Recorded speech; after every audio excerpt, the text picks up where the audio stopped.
The streets of London are not where you would expect to find protests for a breakaway region of Nigeria.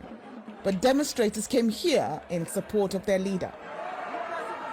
The voice of the indigenous people of Biafra, IPOB, a separatist movement that wants to break away from Nigeria, is this man, Nnamdi Kanu, a Nigerian British citizen who has been on the run since 2015. Kanu was arrested in June and extradited from Kenya back to Nigeria. It is part of a crackdown on growing calls for independence. Analysts say Kanu is just filling a vacuum left by multiple failures of government. The increasing popularity of these calls is a direct consequence of the failures of the Nigerian state, or more broadly speaking, even of the Nigerian project. The last time there were calls for independence in Nigeria, an estimated 1 to 3 million people died during the Biafran Civil War in 1967. But these calls are also being driven from outside Nigeria. This quiet London street is not exactly where you would expect to find the hub of a global network of pirate radio stations broadcasting their separatist agenda back into Nigeria.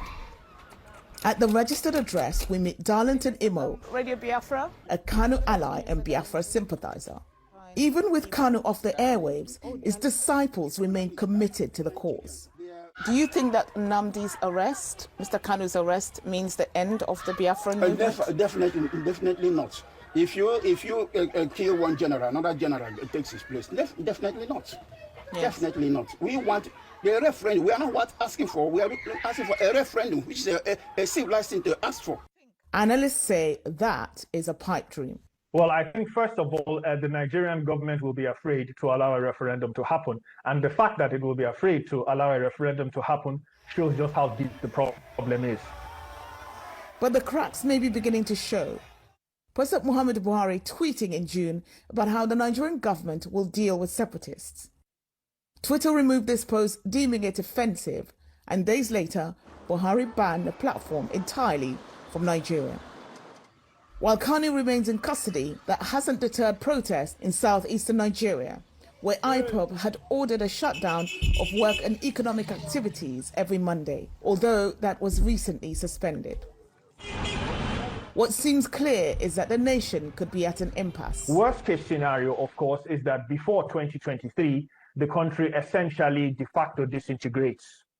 Perhaps not into a full-blown civil war, but into a lot of skirmishes, into a lot of violence. An already fractured nation can ill afford another conflict. So, Linda, there you have it. Those are the issues of the separatism facing the country right now. And of course, Nnamdi Kanu is a British citizen, and this is an issue that the British government is watching closely. They issued a statement after his arrest saying that they are seeking clarification from the Nigerian government about the circumstances of his arrest and detention. But the Nigerian government is resolute, telling CNN in a statement that Nigeria is indissoluble and indivisible.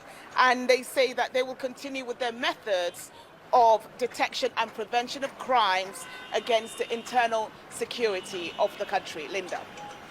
So Stephanie, the big question really is can the Nigerian government keep the country united by cracking down on this separatist group? Well, analysts have been telling me that this is a tough issue for any leader to deal with, and not least in a country that's 4 times the size of the UK, with a population of over 200 million people. Nigeria's always been divided, but seemingly so in recent years, and it's a country with very strong ethnic identities, and those ethnic identities are coming to fore more strongly than the national identity. So analysts are saying the leaders are caught between a rock and a hard place. They can't afford to ignore calls for separatism to break away from the country. They must do something. But the crackdowns are really creating more support for this movement, ironically, Linda.